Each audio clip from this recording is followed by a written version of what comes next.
வணக்கம். தமிழகத்தில் இருக்கக்கூடிய பெண்கள், பெண் குழந்தைங்களை பெற்றவங்களுக்கான ஒரு விழிப்புணர்வு பதிவு இது. கொல்கத்தாவில் பயிற்சியில் இருந்த ஒரு பெண் மருத்துவர் இரவு பணியின் போது அவங்க மருத்துவமனை வளாகத்துக்குள்ளேயே பணியின் போது கொடூரமாக பாலியல் வன்கொடுமை செய்து படுகொலை செய்யப்பட்ட விவகாரம் நமக்கு தெரியும். நாடே கொந்தளிச்சிட்ருக்கு. மேற்கு வங்க மாநிலத்தில் முழுக்க போராட்டம், அந்த மாணவிக்கு நீதி கேட்டு போராட்டம் வலுத்திருக்கு. ஆனால் இந்த சம்பவத்தில் மாநில அரசு எந்திரம் முழுக்க குற்றத்தை மறைக்கவும் வழக்கை நீர்த்து போக செய்கிற மாதிரியான எல்லா விஷயங்களையும் பண்ணியிருக்குன்ற மாதிரி கொல்கத்தா உயர்நீதிமன்றத்திலிருந்து உச்சநீதிமன்றம் வரைக்கும் அந்த மேற்கு வங்க மாநில அரசை கடுமையான கண்டனங்களை தெரிவிச்சிருக்காங்க. சரமாரியான கேள்விகளை எழுப்பியிருக்காங்க. அதுக்கு பதில் சொல்ல முடியாமல் அந்த மேற்கு வங்க மாநில அரசு தலை குனிஞ்சு நின்றுட்டு இருக்கு. இந்த விவகாரத்தில் அந்த பெண் மருத்துவர் படுகொலை இதை மூடி மறைக்கிற விஷயமா இருக்கு.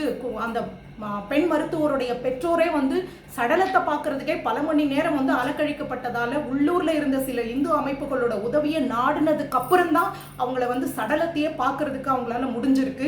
இந்த விஷயத்தை புரிஞ்சுக்கிட்ட அங்க இருந்த சக மாணவர்கள், பயிற்சி மருத்துவர்கள் எல்லாருமே போராட்டத்துல குதிச்சதுடைய பலன் தான் இந்த விஷயமே வெளி உலகத்துக்கு தெரிய வந்திருக்கு.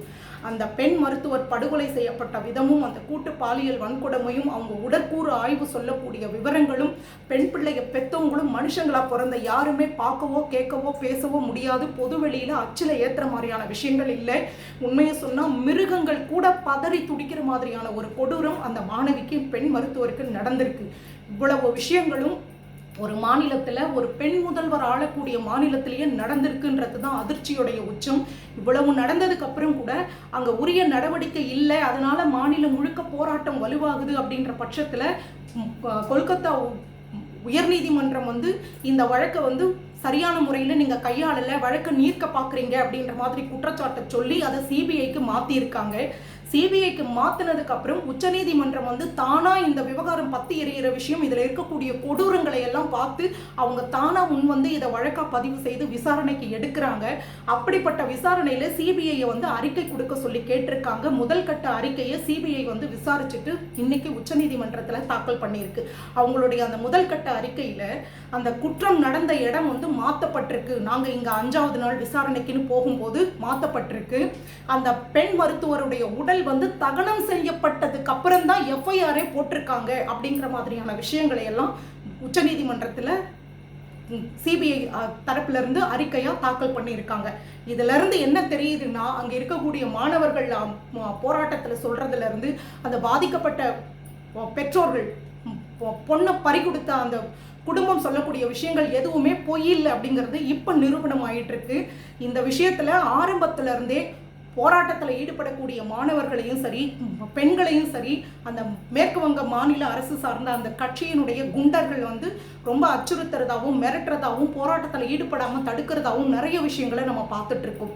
இவ்வளவு விவகாரங்கள் நடந்துட்டு இருக்கு. ஆனால் இந்த விஷயத்துல கொல்கத்தா நீதிமன்றத்திலையும் சரி, உச்ச நீதிமன்றத்திலையும் சரி, இப்போ வரைக்கும் மேற்கு வங்க மாநிலத்தை ஆளக்கூடிய அந்த மம்தா அவங்க தரப்புல இருந்து எந்த ஒரு பொறுப்பான பதிலும், எந்த ஒரு பொறுப்பான நடவடிக்கை எடுக்கணுன்ற மாதிரியான எந்த உத்தரவாதமும் இப்போ வரைக்கும் அவங்க தரப்புல கொடுக்கப்படலை. ஆனா உச்ச நீதிமன்றத்தில் இந்த வழக்குல சிபிஐக்கு எதிராகவும், பாதிக்கப்பட்ட அந்த மாணவியினுடைய பெற்றோர்கள் இருக்காங்க இல்லையா, பொண்ணை பறி கொடுத்தவங்க, அவங்களுக்கு எதிராகவும் இந்த வழக்குல மேற்கு வங்க மாநில அரசுக்கு ஆதரவாகவும் மம்தா பானர்ஜி அந்த விவகாரத்திலிருந்து பாதுகாக்கணுன்ற தரப்புலையும் ஆஜராகக்கூடிய ஒரு மூத்த வழக்கறிஞர் உச்சநீதிமன்றத்தில் இன்னைக்கு வாதாடி இருக்கார். யாருன்னு பார்த்தா, காங்கிரஸ்ல மூத்த வழக்கறிஞராக இருக்கக்கூடியவர், ராஜ்யசபா எம்பியா இருக்கக்கூடிய கபில் சிப்பல்ன்ற வழக்கறிஞர் தான் அவங்க சார்பில் ஆஜராயிருக்காங்க. எங்க போச்சு பெண் நீதி, சமூக நீதி எல்லாம்? ஹத்ராஸ்ல ஒரு விஷயம் நடந்துடுச்சுன்னு சொன்னா யோகி எவ்வளவு நடவடிக்கை எடுத்தாலும் அது போதாது, அவர் பதவி விலகியே ஆகணும்னு சொன்ன ஸ்டாலின் ஐயா வாயை மூடிட்டு அமைதியா இருக்காரு. எனக்கும் இதுக்கு சம்பந்தமே இல்லைன்ற மாதிரி.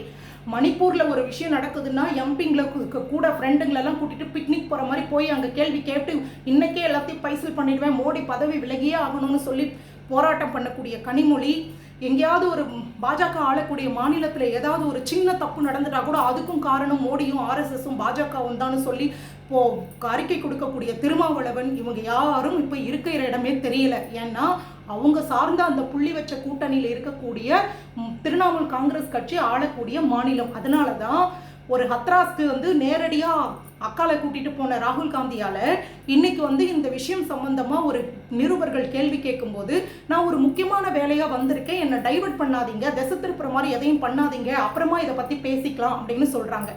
ஏன் இவ்வளவு கொடூரமான ஒரு விவகாரம்?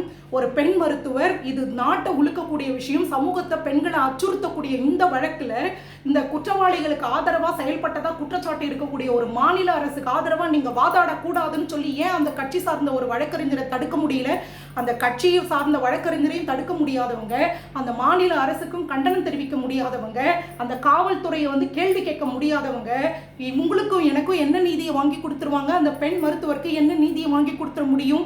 அப்போ இங்க படுகொலை செய்யப்படுறது யாரு, பாதிக்கப்பட்டவங்க யாருன்றத பொறுத்து தான் இவங்க வந்து கண்டன அறிக்கை கொடுப்பாங்க. மெழுகுவத்தி ஏந்திட்டு ரோட்ல நிற்பாங்கன்னு சொன்னா அதுக்கு பேரு பெண் பாதுகாப்பு இல்லை, அதுக்கு பேரு சமூக நீதி இல்லை. ஆக இவங்க செய்யக்கூடியது எல்லாமே வாக்கு வங்கி அரசியல் தான்றது முடிவாகுது. இங்க நீங்களும் நானும் அவங்களுக்கு வெறும் வாக்கு எந்திரம் தான். அவங்க கட்சி அதிகாரம் பதவியெல்லாம் பாதுகாத்துக்க இங்க இருக்கக்கூடிய ஊடகங்கள் கூட இந்த விஷயத்தை பத்தி பேசாம கள்ள மௌனம் சாதிக்கிறதுல இருந்து நம்மளை நாம தான் காப்பாத்திக்கணும் அப்படிங்கிற மாதிரியான சூழல் தான் இங்க இருக்குன்றது புரிய வருது. இந்த நிமிஷம் வரைக்கும் அந்த கொல்கத்தால மேற்கு வங்கத்துல போராட்டம் பண்ணக்கூடிய மாணவர்களுக்கும் அந்த பாதிக்கப்பட்ட பொண்ணை பறி கொடுத்த பெத்தவங்களுக்கும் ஆதரவா இருந்துட்டு இருக்கிறது பாஜகவும் அங்க இருக்கக்கூடிய உள்ளூர் இந்து அமைப்புகளும் மட்டும்தான். இதுல இருந்து தெரிஞ்சுக்கோங்க, பெண்களுக்கு பாதுகாப்பு கொடுக்கறது யாரு, பெண்களை வந்து தெருவுல நிறுத்தி சீரழிக்கிறதுக்கு துணை போறவங்க யாருன்றத மனசாட்சியோட யோசிச்சு பாருங்க, புரியும்.